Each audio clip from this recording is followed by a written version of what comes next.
Hello and welcome back to Notes from Wizard School. I'm Aaron Capon with SomaticSessionsanywhere.com.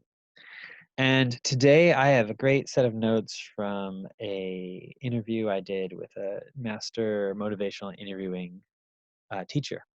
And there's a lot of good stuff here, but the thing that I want to go with is this phrase, don't lead with your advice if you don't know their advice to themselves.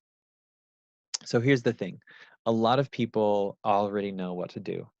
A lot of people might be struggling with something, some problem, and you think, oh man, I've got the best answer for them. I've got the best advice for them. But the fact is that they actually already know what to do.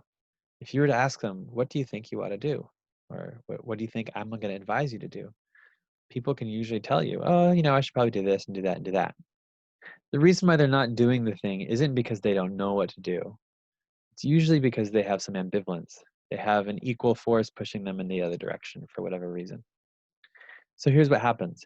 You tell them what to do, and then that other ambivalence, that equal force in the opposite direction, rears its head and says, oh, yeah, I know, but blah, blah, blah, blah, blah. And they actually entrench themselves more deeply in the opposing view. So instead of giving them your advice, ask them what their advice is. What would you tell yourself if, what would you tell your friend if your friend was in this situation? Or, what are you telling yourself you ought to do? What do you think you ought to do?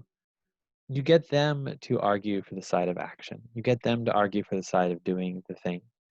And then they start entrenching themselves more in the direction of taking action rather than in the ambivalence.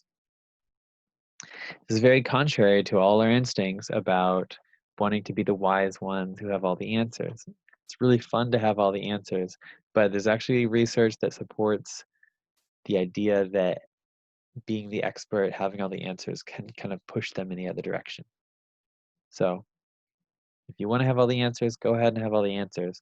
But if you want to have results and actually help the person make choices that serves them, ask them what their own advice to themselves would be. Have a great day. And we're just going to ignore the fact that I just gave you advice about how to talk to other people.